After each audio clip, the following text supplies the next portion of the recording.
Oke, Assalamualaikum warahmatullahi wabarakatuh.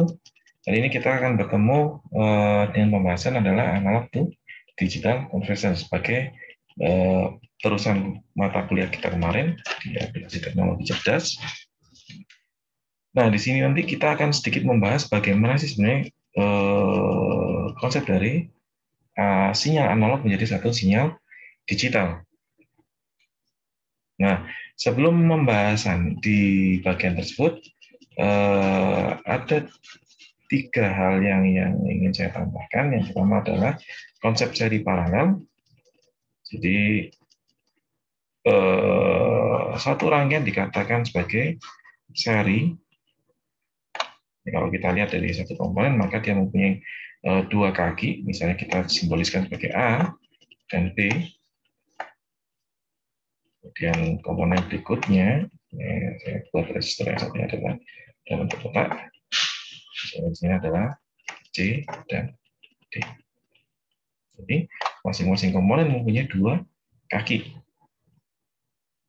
Rangkaian tersebut dikatakan sebagai seri apabila dia hanya menggandeng satu sisi dari komponen yang lain. Maka nilai resistor yang atas dengan resistor yang bawah ini menjadi seri. Sebaliknya, apabila kedua kaki tersebut digandengkan, maka rangkaian ini menjadi rangkaian dari rangkaian paralel.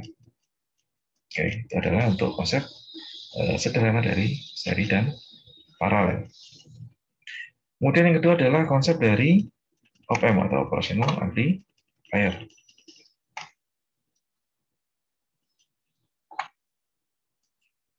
Op-amp pada dasarnya dia mempunyai 5 kaki. Kaki yang pertama adalah input 1.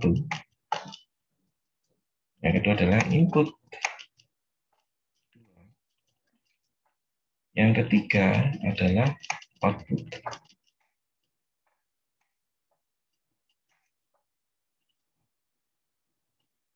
Yang keempat dan kelima adalah konsep dari rangkaian atau komponen aktif, di mana dia bekerja kalau dia mendapatkan satu tegangan. Sehingga di sini ada VCC.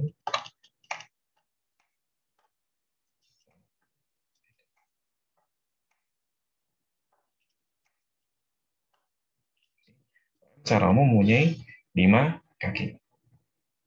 Nah, kemudian di inputnya dia mempunyai dua jenis yang berbeda. Satu sebagai inverting, satu sebagai non-inverting.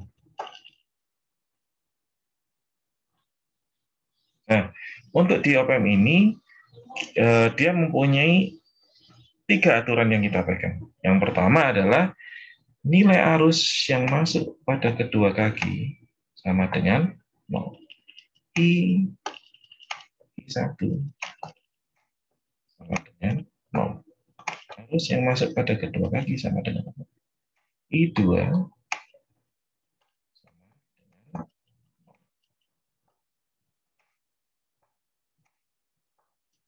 Yang kedua adalah arus yang keluar dari kaki op-amp adalah 0. I sama dengan 0.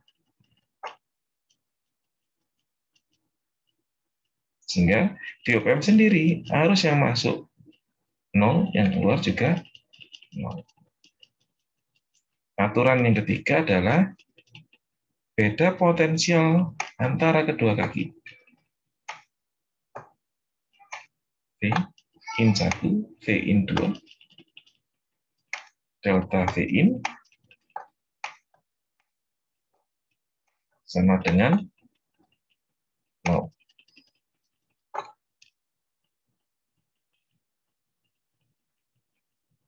Oke. Sehingga V in 1 min V in 2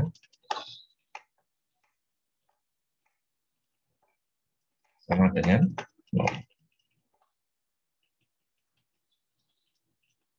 Dengan demikian, nilai dari input 1 tekan input 1 akan sama dengan nilai dari tekanan input.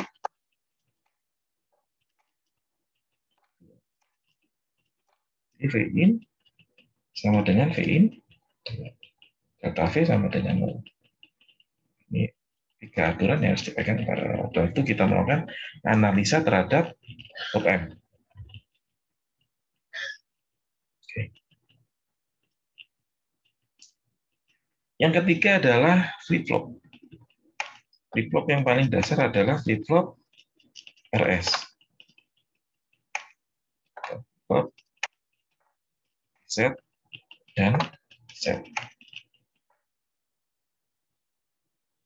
Di mana apabila di sini kita masukkan satu logika yang berbeda,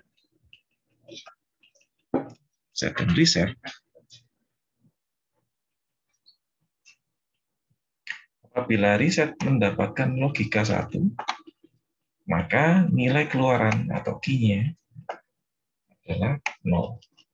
Kalau di sini logika 1. Sebaliknya, kalau setnya yang diberi logika 1, setnya diberi logika 1, maka keluarannya adalah 1.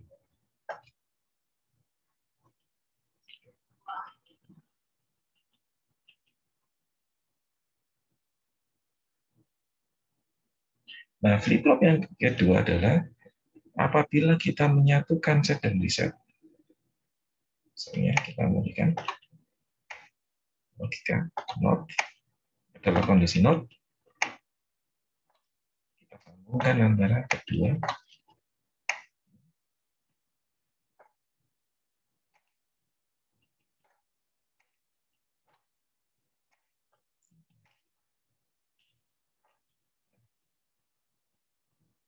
Jika kita sambungkan, maka kondisi ini akan menjadi bergantian.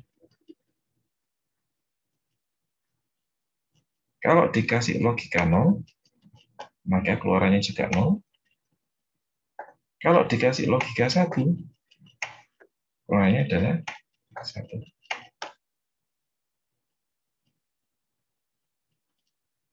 Nah, logika ini digunakan dalam pembuatan di flip-flop. D flip-flop. Sehingga keluarannya akan sangat bergantung pada inputnya, akan sama. Itu ya. Terus yang kedua adalah di flip-flop terdapat fungsi clock.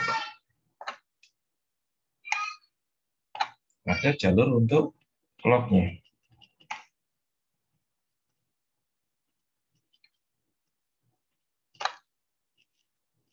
Karena flip-flop di sini, kalau di clock seperti ini, maka flip-flop di sini akan baru bisa mengeluarkan nilai apabila dia mendapatkan nilai clock-nya adalah 1. Kalau clock-nya 0, maka dia tidak mengeluarkan nilai. Sehingga pola perubahan datanya juga akan mengikuti pola dari perubahan clock-nya. Sama halnya dengan konsep yang di bawah ini. Kalau di sini kita kasih not di sini, maka clock-nya hanya akan aktif pada logika 0. Jadi titik di sini dan titik di sini ini menyatakan logika not. Jadi kebalikan. Kalau 1 ya jadinya 0, kalau dikasih 0 jadinya malah 1. Sehingga kalau di clock-nya di sini dikasih titik, maka kebalikannya. Maka flip-flop ini baru akan mengeluarkan nilai apabila mendapatkan logika 0 dan tidak akan mengeluarkan nilai apabila dia mendapatkan logika.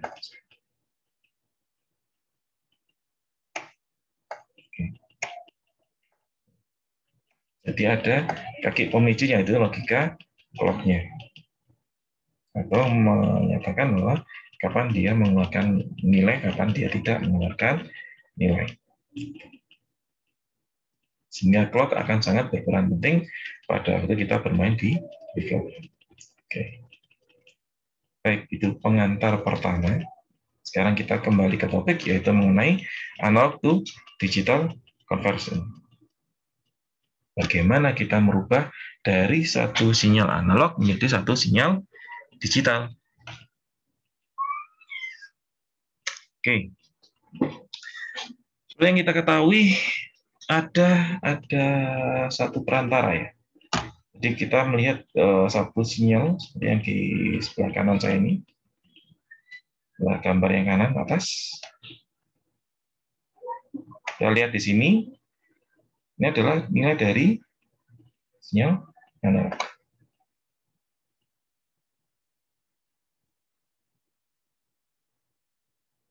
Sedangkan digital seperti yang kita ketahui, dia hanya punya dua nilai, yaitu kalau nggak 0, ya 1.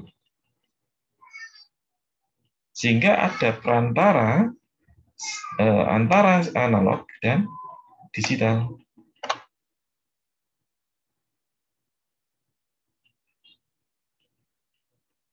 Apakah perantara tersebut?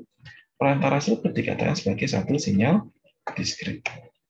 Required discrete. Dijelaskan required discrete digital data. Jadi dia membutuhkan satu data diskrit.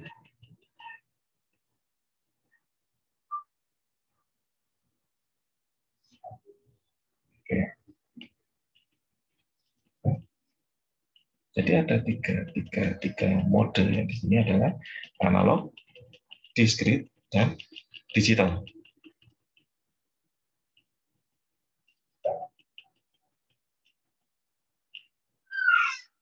Nah,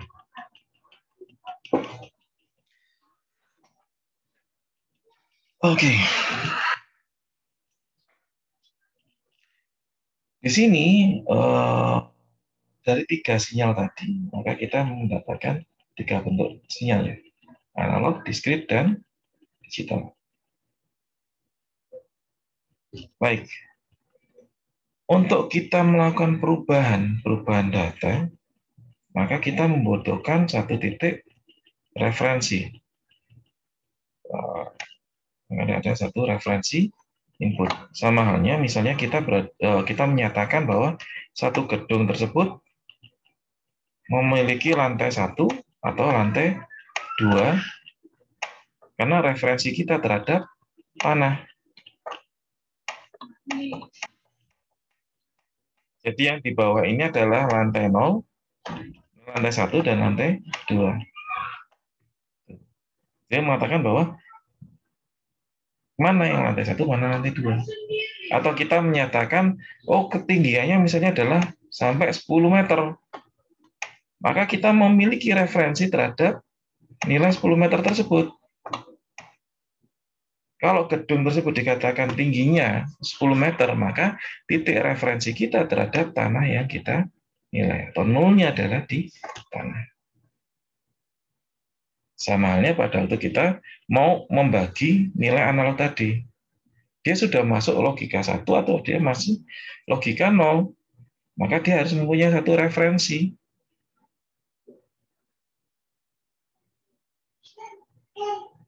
Nah, perolehan titik referensi tadi kita dapat melakukan dengan konsep kuantisasi. Jadi kalau dari sampling kita membagi terhadap waktu, kuantisasi kita membagi terhadap amplitudenya atau kita membagi terhadap nilai besarannya. Sehingga nilai pembagian tersebut akan sangat dipengaruhi oleh nilai bit yang kita inginkan. Misal di sini yang kita pakai adalah 3 bit.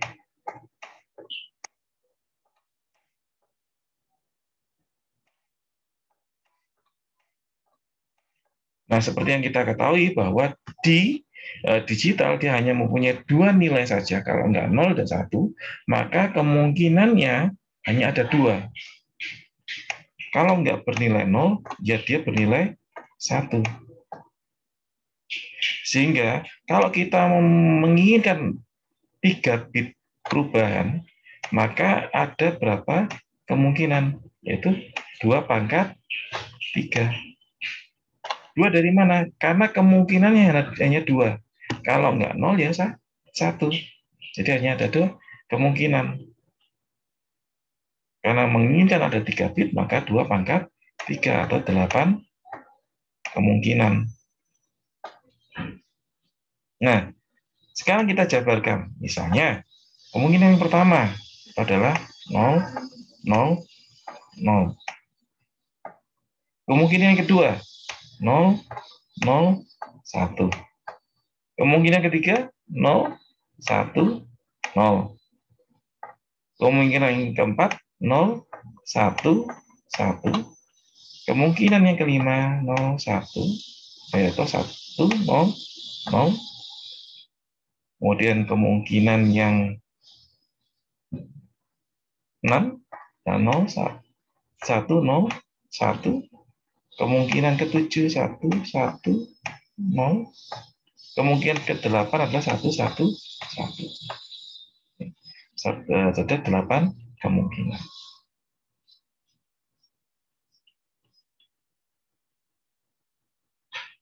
Sehingga dari 8 kemungkinan tersebut akan menentukan nilai dari resolusi dari si kuantisasi tadi. Atau pencacahannya tadi. Dia dicacah menjadi 8 bagian amplitudenya.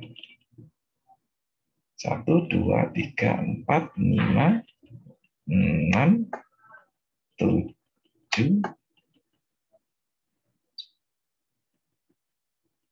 Jadi dia dikuantisasi menjadi bagian. 1, yaitu yang 0, 2, 3, 4, 5, 6, 7, 8.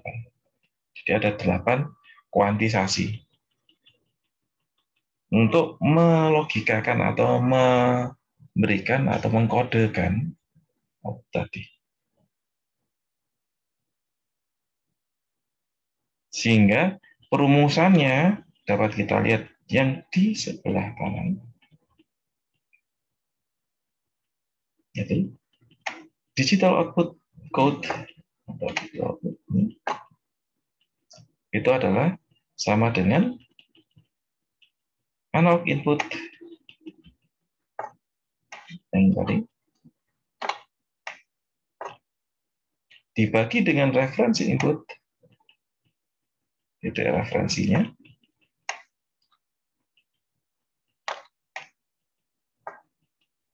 kemudian dikalikan dengan nilai kuantisasinya, 2 pangkat n min 1. Nah, ada yang unik di sini. Kalau di sini tadi katakan sebagai kuantisasinya adalah 2 pangkat n, di sini ditulis menjadi 2 pangkat n min 1. Kenapa ini terjadi?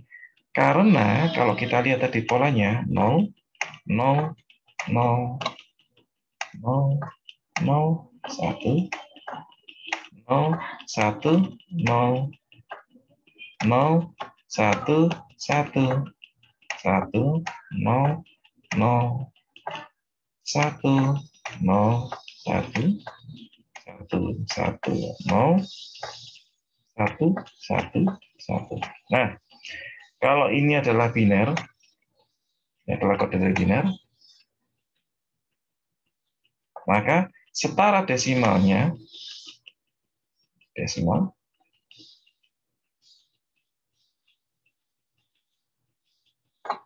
setara desimalnya adalah 0, 0 setara dengan 0, 001 setara dengan 1, 010 setara dengan 2, 011 setara dengan 3,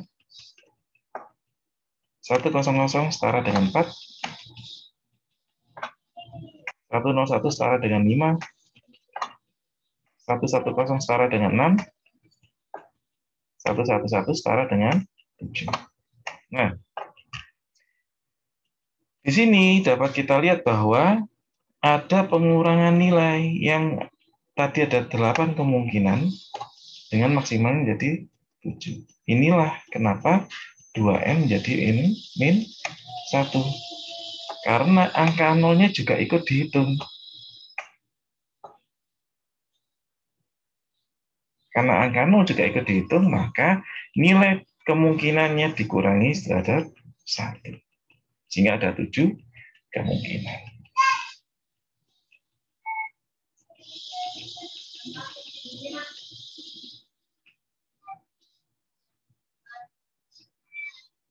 Oke. Secara dasar, analog digital converter menjadi 3 bagian, yaitu sampling, quantizing, and encoding. Jadi sempat saya singgung sedikit, pada waktu kita melakukan sampling, maka yang kita bagi adalah waktunya, atau T-nya. Kemudian kita lakukan quantizing, maka yang kita bagi adalah amplitudonya, atau besarannya yang kita bagi.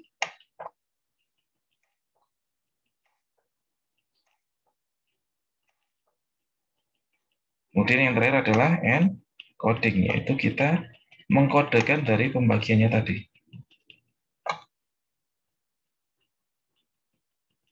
Nah, kalau kita coba urutkan, maka data yang pertama adalah ini, 111. Data kedua, ini juga. Ini data 1. Data 2. Data ketiga adalah ini.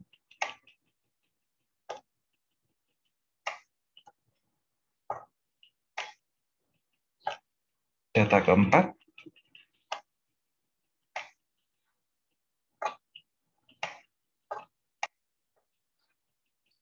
Data kelima.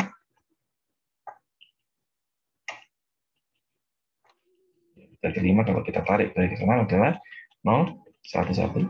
Adalah data kelima. Data keenam. Garis ke kanan adalah 1, 1, 1, 1. Data ke-6. Data ke-7, 0, 1, 1. Adalah data ke-7. Ini data ke-7. Sehingga data yang didapatkan adalah urutan data berupa 1, 1, 1, 1, 1, 1, 1, 0, 0, 1, 0, 1, 0, 1, 1, 1, 1, 0, 1, 1. Adalah encodingnya.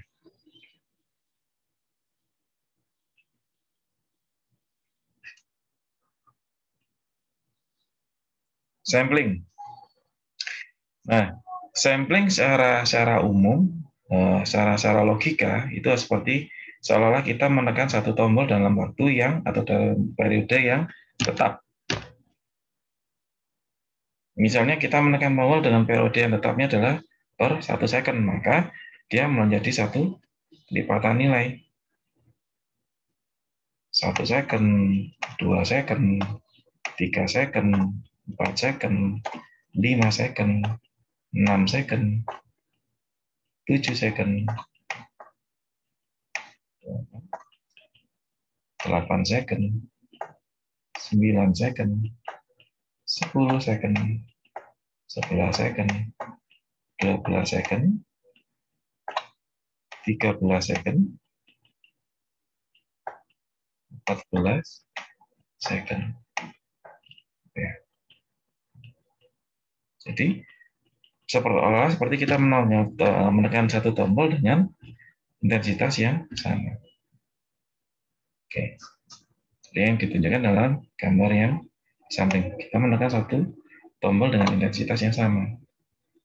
Pada waktu tombol kita tekan, maka jalur dari yang di sebelah kiri dan sebelah kanan menyambung. Pada waktu kita lepas, maka jalur yang antara sebelah kiri dan sebelah kanan tidak menyambung. Konsepnya seperti itu. Pada saat menyambung, maka dia memiliki nilai. Pada tidak menyambung, maka XS tidak memiliki nilai. Pada waktu detik pertama kita sambungkan, kita dapatkan nilai ini. Detik kedua kita sambungkan, kita dapatkan nilai ini. Detik ketiga kita dapatkan nilai ini.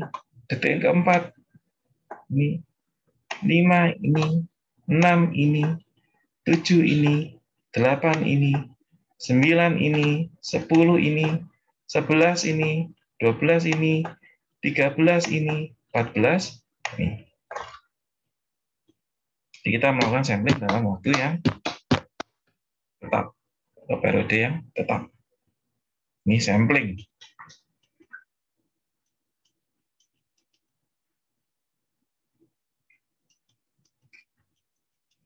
Yang kedua adalah quantising. Quantising berarti dia dibagi atau dipecah, dicacah. Kalau misalnya kita mempunyai satu tiang, maka seolah-olah tiang tersebut dipotong-potong. Ya, sebagai quantising. Dipotong-potong dengan resolusi yang tetap. Di mana resolusi tergantung dari nilai bit atau nilai bit yang kita inginkan. N bit number.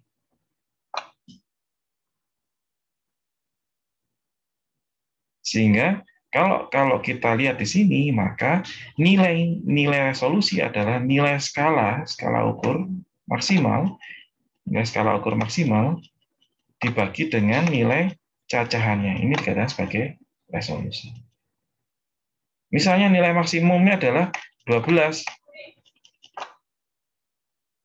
Dia dicacah menjadi 10. Maka resolusinya adalah 1,2. Karena 12 dibagi dengan 10 sama dengan 1,2. 5, dia dicacah menjadi berapa? 8 misalnya. Maka nilainya juga menjadi 0,125. Dan nilai yang terkecil perubahannya ini. Perubahan antara masing-masing titik 0 ke atas, perubahannya delta V-nya adalah 0,125. Yang satu kedua, delta V-nya juga 0,125. Jadi cacahannya sama.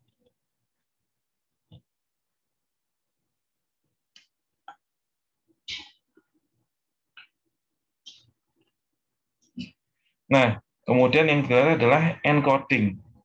Dari nilai cacahan yang tadi, maka kita dapat mengkodekan menjadi satu kode tertentu. Apakah itu 0, 1, 2, dan seterusnya. Kita mengkodekan cacahan tersebut dengan kode tertentu. Ini encoding. Untuk digital, maka pengkodenya dengan angka biner.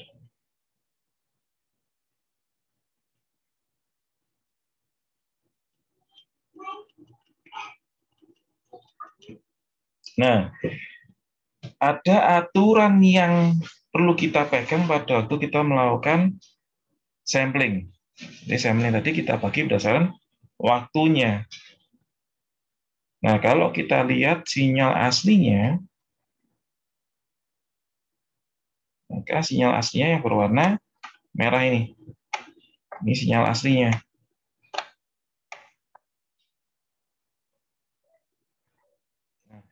Di sampling teori, itu seperti yang dikatakan oleh Nyquist-Shannon teori atau teorema Nyquist-Shannon, maka nilai sampling setidaknya adalah seminimal mungkin adalah 2 kali dari nilai frekuensi sinyal tersebut. Dengan demikian, apabila nilai frekuensi samplingnya adalah ini, saya ganti warna biru.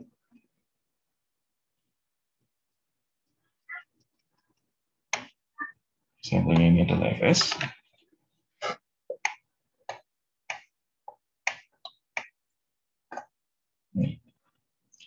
Apabila kita mengambil nilai Fs-nya adalah ini, maka pada waktu kita tempatkan di sinyal aslinya, maka kita mendapatkan satu titik silang atau titik cross atau titik persimpangan ya. Nah, nilai perpotongan ini yang dikatakan sebagai sampling point. Titik samplingnya. Jadi perpotongan antara sinyal asli dengan sinyal sampling ini adalah dikatakan sebagai titik samplingnya. Nah, Nyquist mensyaratkan bahwa frekuensi sampling harus minimal adalah 2 kali dari frekuensi sinyalnya. Itu minimal. Sehingga kalau lebih dari 2 kali malah lebih bagus. Karena apa? Berarti perpotongannya akan semakin sering. Dengan semakin seringnya perpotongan, maka dia akan semakin mencerminkan sinyal yang aslinya. Tuh.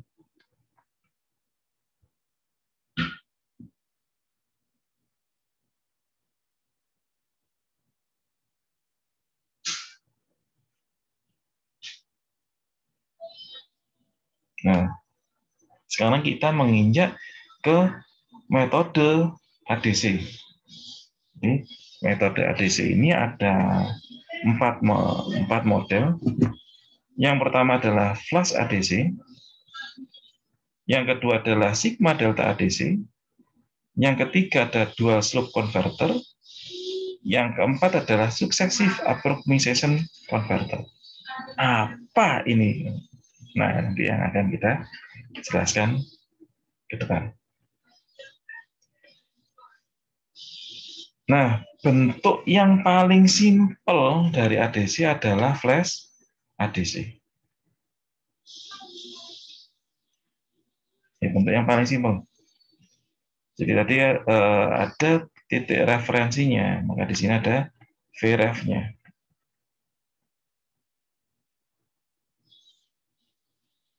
Nah, nilai dari R ini adalah nilai dari kuantisasinya. Kita mau melakukan kuantisasi berapa banyak dengan rentang tegangan maksimalnya adalah nilai dari VREF. Ini adalah nilai kuantisasinya.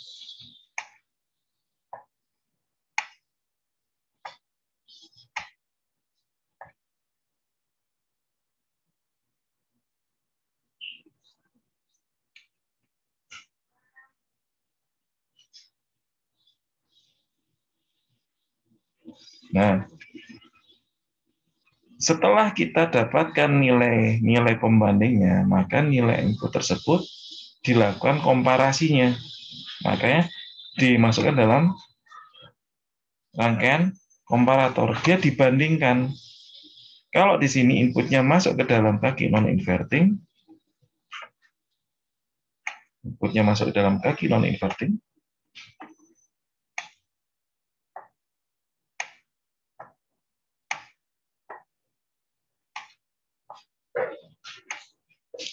maka pembandingnya masuk ke kaki inverting.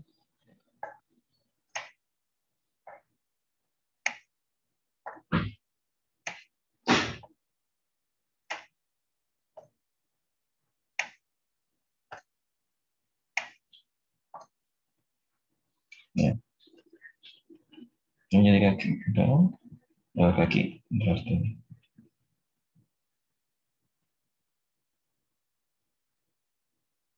Nah, dari sini, maka dia membandingkan nilai yang ada di tegangan non-inverting, di tegangan inverting dengan tegangan inverting, non-inverting.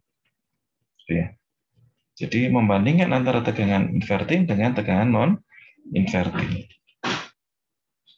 Konsep yang tadi kita pakai adalah delta V sama dengan 0. Nah, kalau di komparator, maka dia melihat mana yang lebih besar. Apakah kaki non-inverting atau kaki yang inverting. Kalau lebih besar kaki inverting, maka keluarannya adalah 0.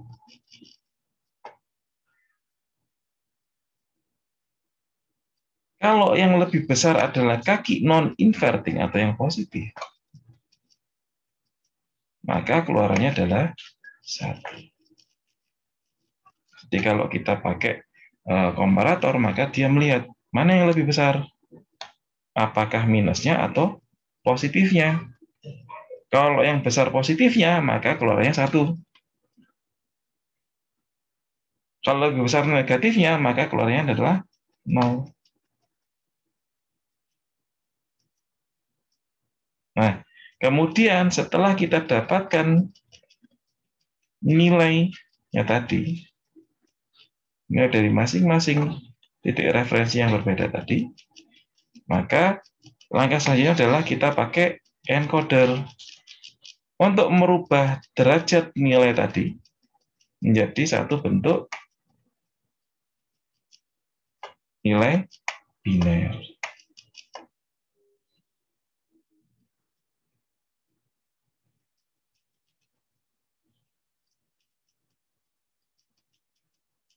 Oke.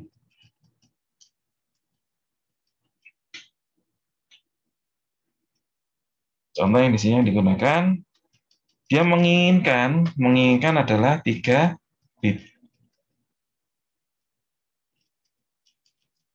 Dia menginginkan 3 bit. Kalau 3 bit berarti ada berapa kemungkinan? Ada 8 kemungkinan. Kalau 8 kemungkinan berarti resolusinya adalah 7. Sehingga kita membutuhkan sebanyak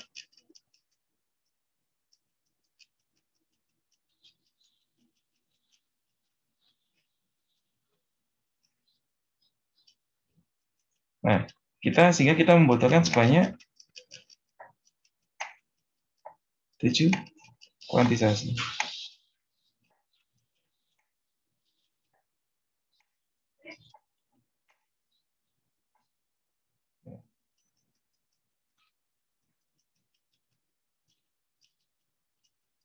Dengan sejumlah 8 resistor. Jumlah 8 resistor, 7 kuantisasi. Oke, 7 kuantisasi kita lihat dari op-amp-nya. 1, 2, 3, 4, 5, 6.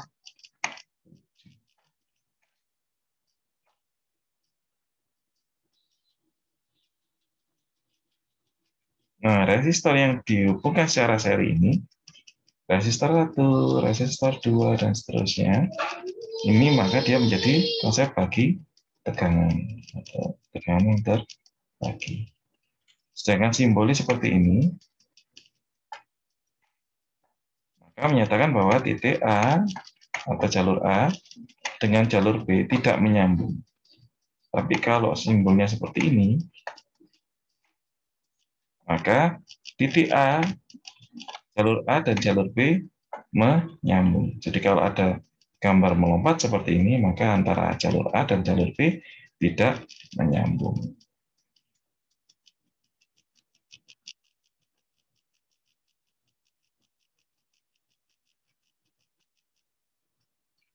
Nah,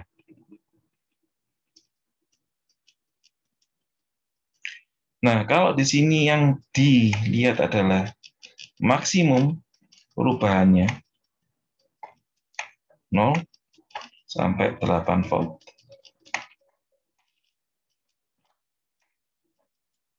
Nah, kita bagi di sini menjadi 8 kemungkinan. 1, 2, 3, 4, 5, 6, 7, 8. Sorry. 1,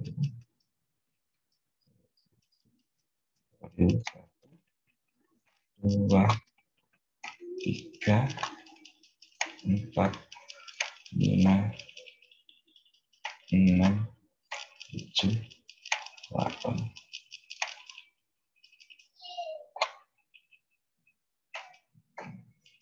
Oke. Jadi kan dia dipecah menjadi 8 bagian. 1, 2, 3, 4, 5, 6, 7. Nah, kalau di bawah adalah 0, di atas adalah 8. Dengan demikian resolusinya adalah 1 volt. Di sini adalah 1 volt. Kemudian 1 ditambah 1 menjadi 2 volt. 2 tambah 1 menjadi 3 volt. 3 tambah 1 menjadi 4 volt. 4 tambah 1, 4 volt. 4 volt jadi tambah 1 adalah 5 volt. 5 volt tambah 1 menjadi 6 volt.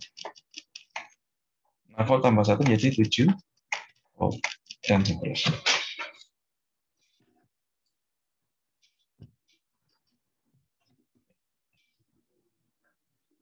Ya, resolusinya adalah 1 volt.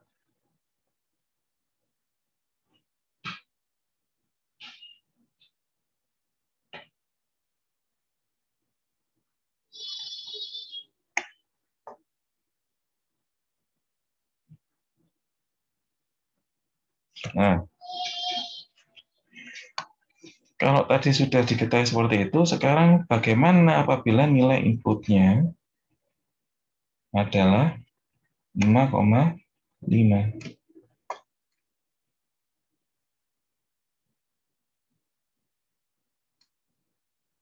Maka 5,5 dia akan dibandingkan dengan nilai yang ada. Dia dibandingkan dengan 1 volt, dia bandingkan dengan 2 volt, dibandingkan dengan 3 volt, bandingkan 4 volt, 5 volt, 6 volt, dan 7 volt.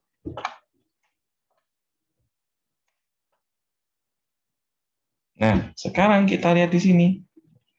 Kalau angka kelipatannya adalah kenaikannya adalah 1 volt, 2 volt, 3 volt, maka dia akan dibandingkan dengan nilai yang ada. Contoh, 5,5 dibandingkan, kan ini 5,5 dibandingkan dengan 1 volt. Oh, ternyata dia lebih unggul yang non-inverting. Maka dia logikanya 1. 5,5 dibandingkan 2 volt. Oh, ternyata lebih unggul yang non-invertingnya, karena non-invertingnya adalah 5,5. Maka logikanya adalah 1. Nah, sekarang dibandingkan dengan 3 volt. Oh, ternyata masih tetap lebih besar yang non-invertingnya. Maka keluarannya adalah 1. Dia dibandingkan lagi dengan 4 volt, masih lebih besar juga di bagian non-invertingnya. Jadi non-inverting memiliki nilai yang lebih besar daripada inverting, maka ini adalah 1. Kemudian 5,5 dibandingkan dengan 5. Oh, masih besaran 5,5, masih besaran dari non-invertingnya. Maka keluarannya adalah 1. Nah, kemudian dibandingkan dengan 6 volt. 5,5 dibandingkan dengan 6 volt. Maka dia lebih unggul yang invertingnya. Maka keluarannya adalah 0.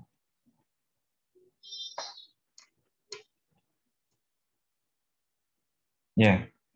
Nah, ternyata keluarannya adalah 0. Kemudian 5,5 dibandingkan dengan 7 volt.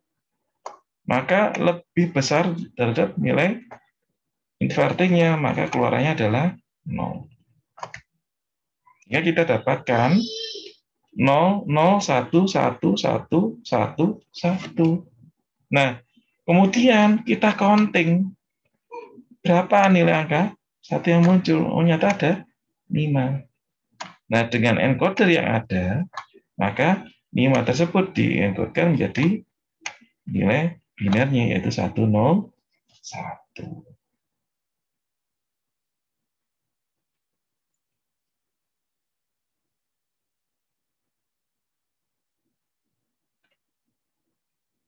Mudah. Nah, ada kelebihan dan kekurangan dari flash ADC. Kalau flash ADC, maka dapat kita lihat bahwa prosesnya sangat cepat. Perubahannya bisa langsung dapat digunakan.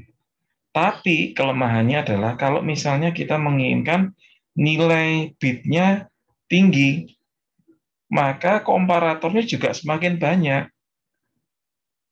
Komparator yang dibutuhkan semakin banyak. Contoh kalau di sini adalah, misalnya dia menggunakan bitnya adalah 8 bit. Dia menggunakan 8 bit, 1, 2, 3, 4, 5, 6, 7, 8. Dia menggunakan 8 bit. Maka kemungkinannya adalah sebesar 256.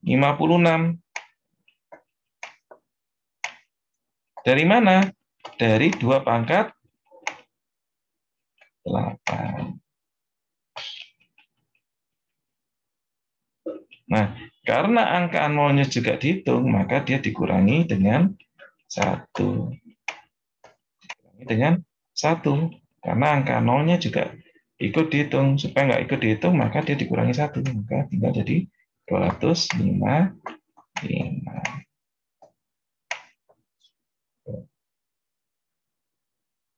Sehingga semakin banyak bit yang kita inginkan, komparatornya juga semakin banyak. Ini jadi satu kelemahan dari flash ADC. Yang kedua adalah resolusinya sangat rendah. Yang ketiga, mahal. Karena apa? Semakin banyak bitnya, maka komponen yang digunakan semakin banyak juga. Nah, semakin banyak komponen yang digunakan menjadi kelemahan yang keempat, yaitu tenaga yang digunakan menjadi sangat besar atau konsumsi daya yang menjadi sangat tinggi. Large power consumption. Menjadi kelemahan dalam flash ADC. Nah, kemudian dikembangkan lagi menjadi mode yang kedua, yaitu sigma delta ADC.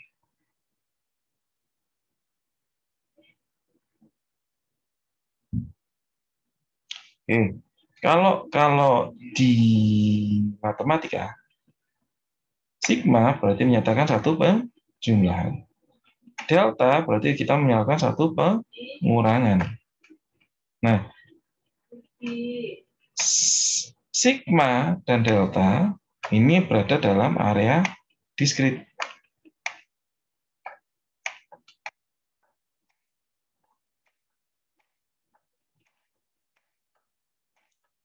Lalu bagaimana kalau kita bermain di area kontinu?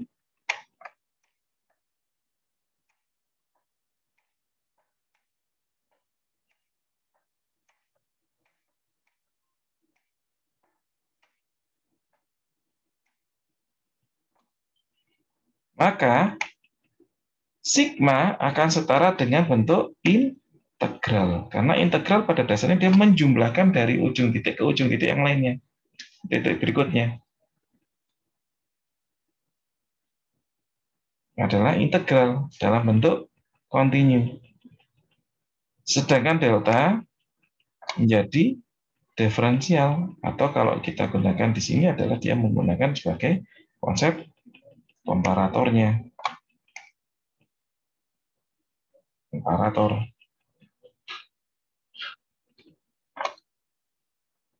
Karena kalau delta berarti dia menyatakan satu perubahan, nilai perubahannya berapa. Maka dia lihat dari komparatornya. Komparator melihat jadi nilai perubahan. Sehingga rangkaian dari sigma delta tidak lepas dari penggunaan integrator dan sigma. Kemudian setelah dari nilai tersebut dimasukkan dalam rangkaian low pass filter, atau dia hanya meloloskan sinyal dengan frekuensi yang lebih rendah dari frekuensi filter.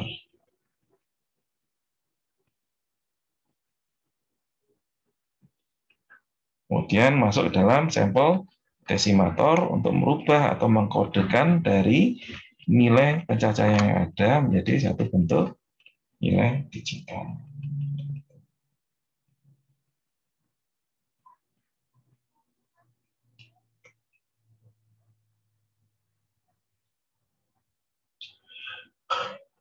Nah, di sini ada umpan balik.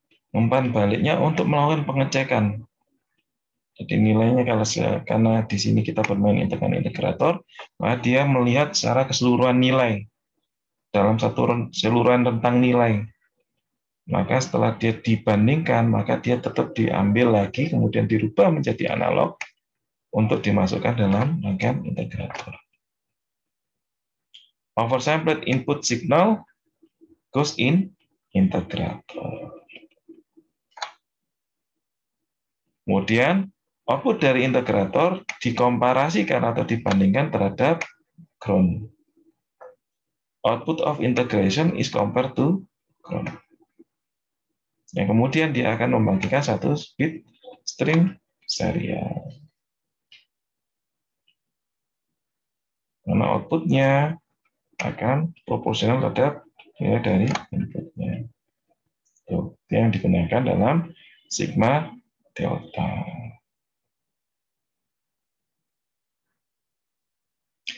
Jadi kalau delta sigma, maka inputnya masuk ke dalam delta sigma modulator, kemudian setelah masuk dalam delta sigma modulator masuk dalam filter atau low pass filter, dari low pass filter baru masuk dikeluarkan sebagai digital output.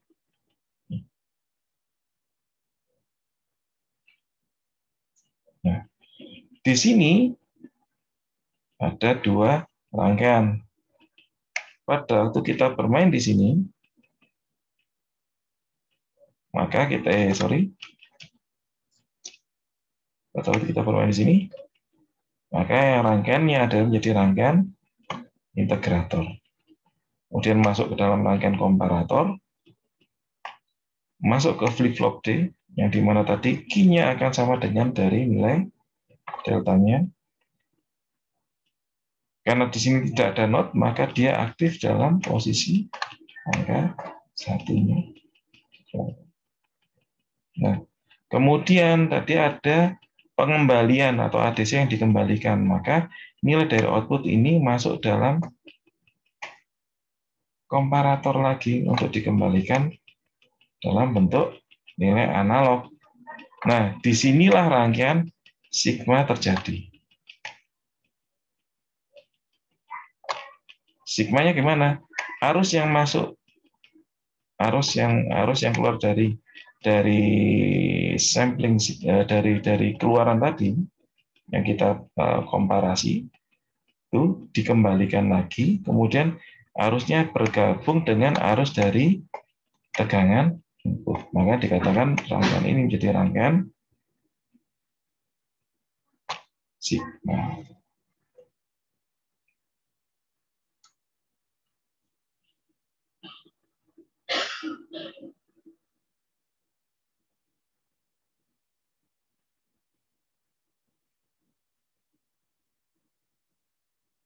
Nah,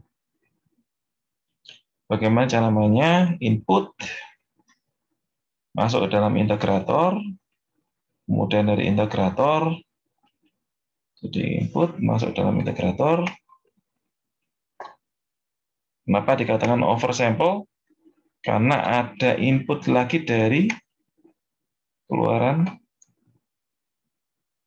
DAC dari output yang dibangkitkan. Ini. Nah, dikatakan sebagai oversample. Kemudian dibandingkan dengan ground-nya. Dia dibandingkan dengan komparator terhadap ground-nya.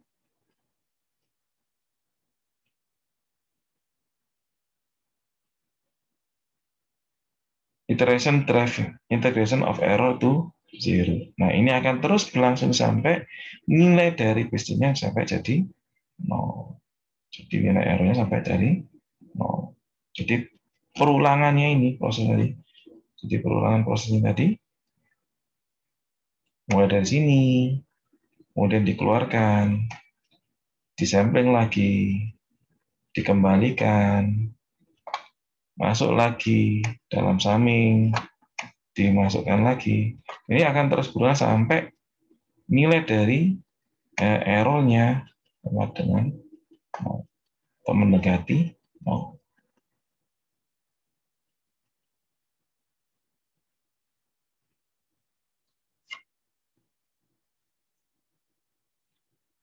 Sehingga nilai dari bit streamnya atau outputnya akan menjadi satu nilai bit yang berjalan secara serial atau secara bergantian.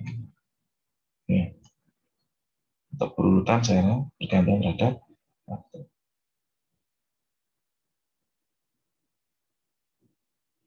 Kelebihannya, kalau di sini maka resolusinya sangat tinggi. Terus yang kedua adalah kita tidak terlalu membutuhkan komponen-komponen dengan nilai yang sangat presisi. Nah, kelemahannya karena terjadi umpan balik tadi, maka ada slow respon. Slow respon dikaitkan karena oversampling. Kenapa oversampling? Karena dari keluaran tadi dimasukkan lagi ke inputnya.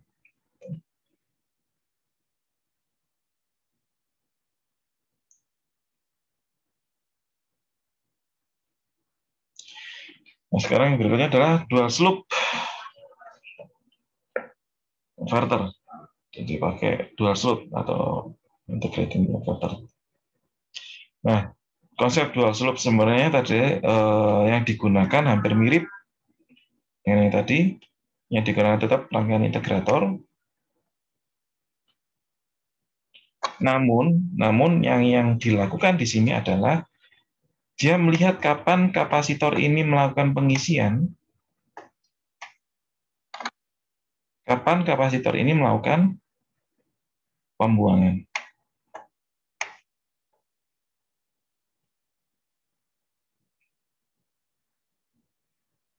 Karena prosesnya terjadi dengan konsep memberikan saklar yang bergantian antara input dengan referensi. Ya, pada waktu saklar ini ke referensi, maka terjadi pengisian terhadap kapasitor. Kemudian saat berubah terhadap referensinya, maka dia melakukan pembuangan. Jadi sisi kapasitornya melakukan pembuangan. Sehingga ada waktu times up sama times down. Kapan melakukan pengisian, kapan melakukan pembuangan. Oke.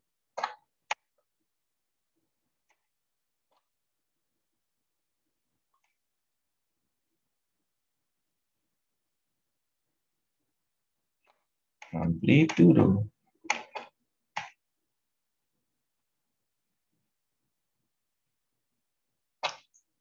Jadi dual slope ini dia hanya melihat dari nilai slope-nya tadi. Kapan dia melakukan pengisian dan dibandingkan terhadap waktu pembuangannya tadi.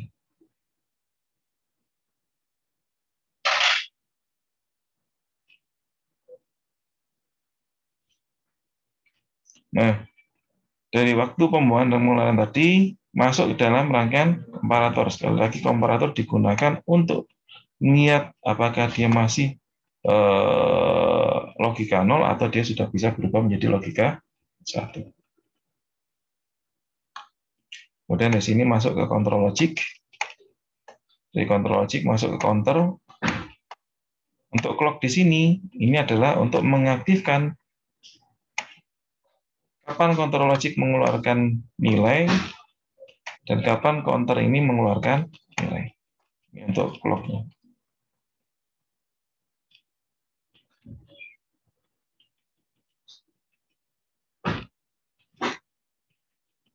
Nah, kalau dilihat maka seperti ini nanti dalam bentuk rangkaiannya.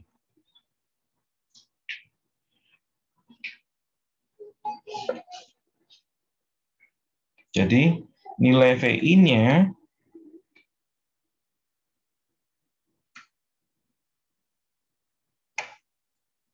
akan segantung dari nilai VRF dengan kita melihat waktu dari down-nya, waktu turun, waktu down, sama waktu up-nya, waktu naik.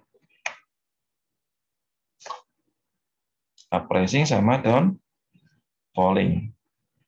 Jadi up rising, naik. Seberapa besar nilai dari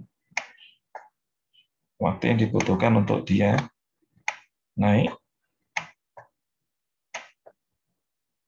dan waktu yang dibutuhkan untuk dia down falling atau kapan dia turun.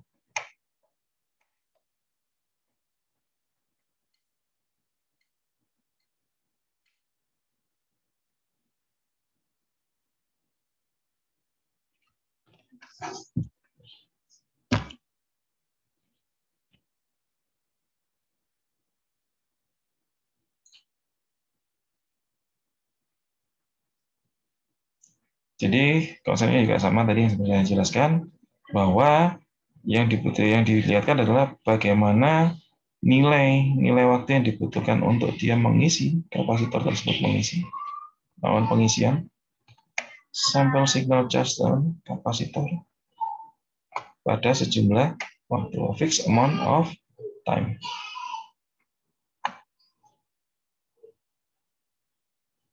Kemudian diintegrasikan dengan logarithm, terus noise-nya diintegrasikan dengan konversinya. Kemudian baru melakukan discharge terhadap kapasitor.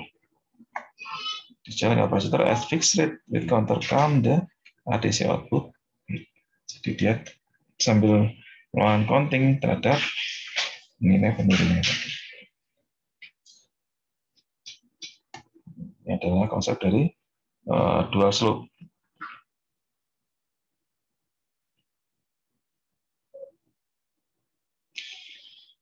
Keuntungannya, nilai inputnya itu bisa dalam bentuk rata-rata atau average input signal. Tahan terhadap noise, greater noise immunity. Akurasinya tinggi. Nah, kelemahannya karena tadi masih menggunakan ban balik, maka dia masih mengalami respon yang sangat lambat. Kemudian yang kedua adalah dia membutuhkan komponen-komponen dengan nilai komponen yang kepresisiannya tinggi. Jadi tidak boleh membeleset terlalu banyak. Misalnya kalau 1 ohm, maka harus mendekati 1 ohm. Tidak boleh nanti diberikan 10 ohm ataupun diberikan 100 ohm. Harus mendekati 1 ohm. Maka dikatakan berarti komponen dengan presisi yang tinggi. Ini menjadi kelemahan dalam dual slope. Oke, yang terakhir adalah successive approximation ADC atau melakukan satu pendekatan sukesif. Oke.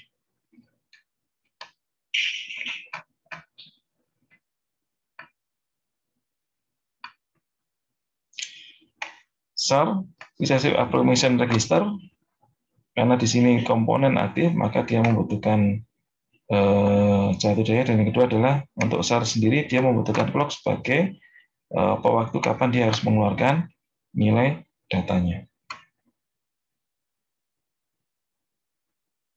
Nah, kalau kita lihat di sini, maka konsepnya adalah sinyal input masuk ke sample and hold circuit. Jadi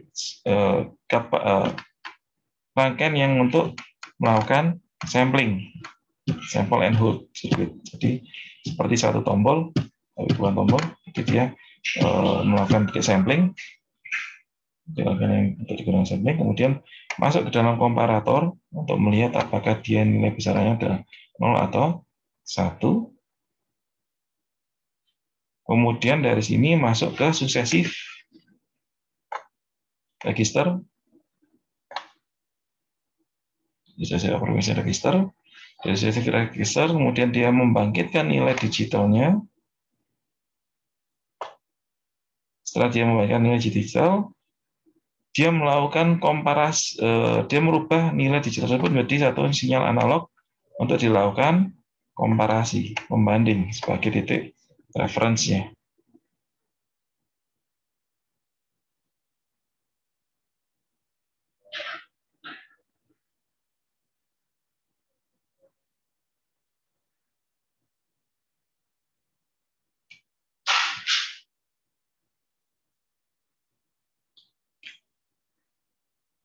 Nah, kurang lebihnya nilai dari suksesif, apabila ada desisif, maka dia akan lihat sebenarnya nilai ini apakah sudah memenuhi dari nilai komparasi yang ada atau belum.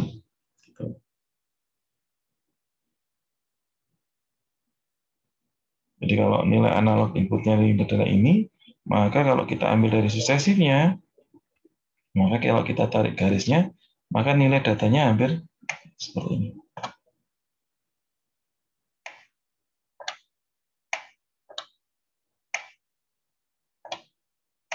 Nilai dari digitalnya. Nah, ini adalah nilai baginya atau samplingnya. Kalau kita lihat di sini sebenarnya polanya akan mengikuti dari pola nilai analognya.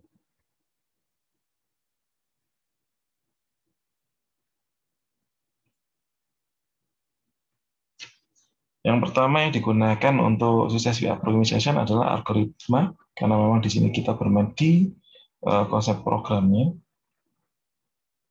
Kemudian menggunakan berapa bit, membandingkan antara input dan VDAC, jadi kita analog conversion, jadi dia dibandingkan dengan itu. Dan kemudian dia melihat MSB dari nilai DAC tersebut untuk dibandingkan. Jika V-in kurang dari VDAC, yang perlu kita pegang, V-in kurang dari VDAC, maka dia 0. Kalau V-in lebih dari VDAC, dia 1. Kalau tidak, maka dia 0. Jadi ini adalah programnya.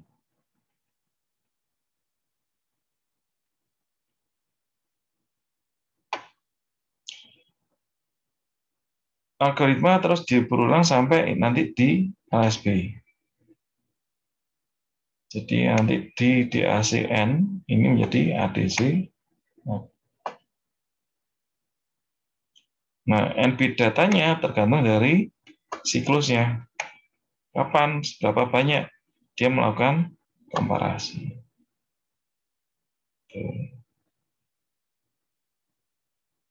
Ini sangat fleksibel. Contoh, kalau kita lihat di sini, maka nilai suksesif itu tergantung dari nilai besarnya bit. Kalau kita menggunakan di sini adalah 5 bit, maka bit yang paling tinggi, 5 bit ADC, 5 bit ADC, maka ada 0, 1, 2, 3, 4. Sehingga ada 5 kemungkinan bitnya. Nah, karena VREF-nya adalah 1 volt, maka suksesif yang pertama adalah setengah dari 1 volt, maka 0,5. Suksesif yang berikutnya adalah setengah dari 0,5, karena referensinya sudah berubah, bukan dari 1 lagi tapi menjadi 0,5, sehingga jadi 0,25. Suksesif berikutnya lagi, referensinya menjadi 0,25, sehingga separuh dari 0,25 adalah 0,125. Suksesif berikutnya lagi, berkurang lagi menjadi 0,0625. Berikutnya lagi dibagi menjadi 2 menjadi 0,031. 25. Ini adalah suksesif. Jadi kita lihat dari VRF-nya kemudian dibagi menjadi 2 dan seterusnya hingga sampai nanti bilangan LSB yang terakhir. Nah, kemudian kita lihat di sini. Setelah kita dapatkan pola dari suksesifnya, maka VIN-nya dimasukkan. Mana VIN ini adalah 0,6 volt. Oke. Yang kita lihat.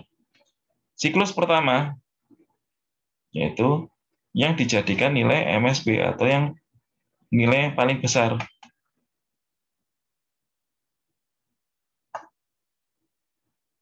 Maka dia membandingkan apakah 0,6 lebih besar daripada 0,5.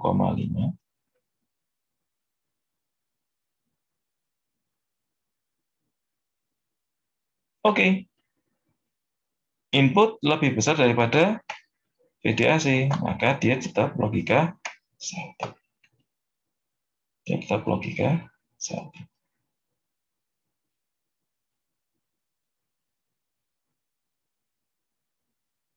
Siklus yang kedua adalah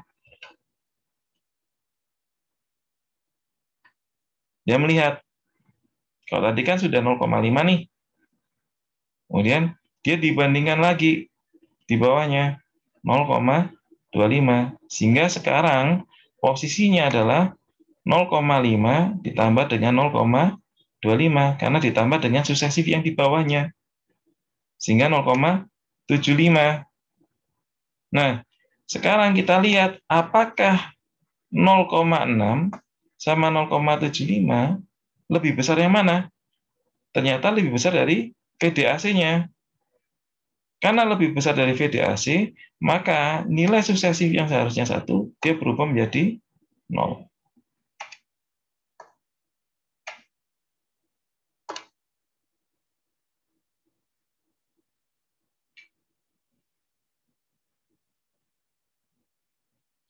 Siklus yang ketiga sekarang. Siklus yang ketiga berarti karena tadi 0,25 tidak kita gunakan, maka 0,25 dapat kita coret.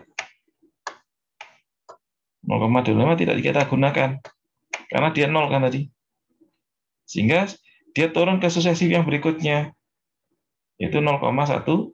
0,5 ditambah 0,125. Ini adalah 0,625. Nah, di sini dilihat apakah nilai tersebut lebih besar atau kurang dari nilai VIN. Maka ternyata nilai VIN jauh lebih rendah daripada VDAC. Maka nilai suksesif pada bit tersebut dia menjadi 0.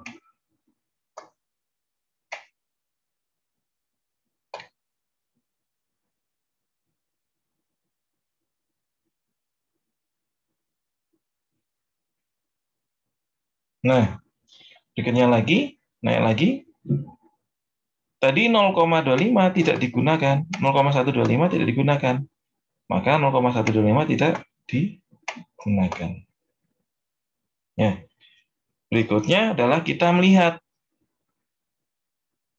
di bit yang berikutnya adalah 0,625. Sehingga 0,5 ditambah dengan 0,0625 jadinya adalah 0,5625. Nah, di sini dibandingkan dengan inputnya. Oh, ternyata inputnya jauh lebih tinggi, maka tidak ada perubahan terhadap bit yang ada. Dia tetap satu bit. Ini bitnya tetap 1. Karena inputnya lebih besar daripada VDAC. Ya.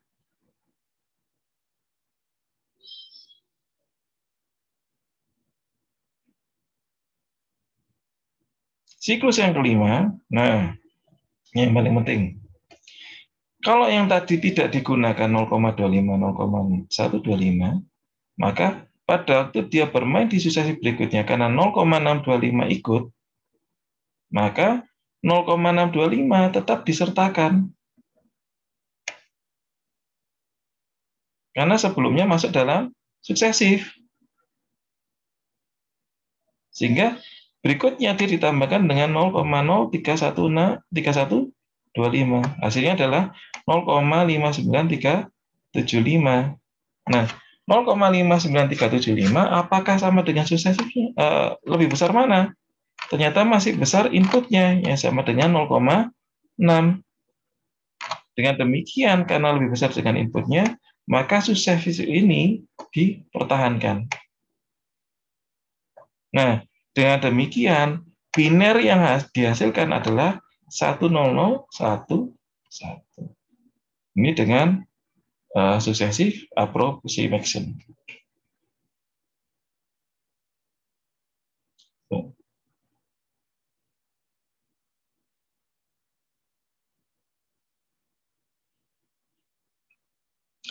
Kelebihannya successive pertama adalah dia dapat dilakukan dengan kecepatan yang tinggi.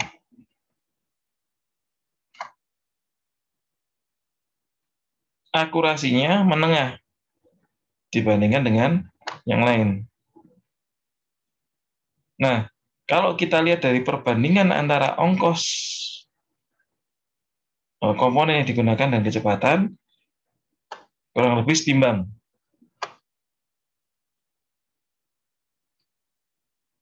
Nah, kelemahannya, kalau dia membutuhkan resolusi yang sangat tinggi, maka aproksimasi atau SAR-nya menjadi sangat lambat. Terus yang kedua adalah kelemahannya adalah kecepatannya hanya dibatasi mega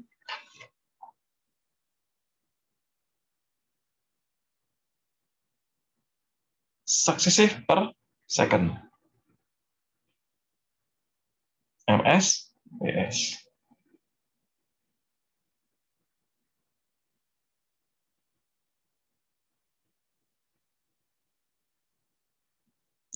Oke, sebagai pembandingan dari empat tipe tadi, maka dual slope resolution kalau kita dapat lihat di sini, resolusi bitnya dual slope antara 10 sampai 15, flashnya itu paling antara 10 sampai 15, mulai dari ini, mulai dari yang bawah sampai ini adalah untuk flash. Successive paling baik digunakan mentok antara 15 atau 16 bit. Sigma delta untuk proses penerjemahan atau proses ADC dengan bit yang tinggi, dia hingga sampai 20 bit. Kecepatannya dual slope, lambat, biaya yang dibutuhkan medium, flash sangat cepat, paling cepat sekali di antara semuanya, biayanya sangat tinggi. Successive ini antara sedengan kecepatannya, cost-nya juga rendah, biayanya rendah. Sigma delta kecepatan yang rendah, biayanya juga rendah. Ini adalah perbandingan dari 4 metode dari ADC tadi.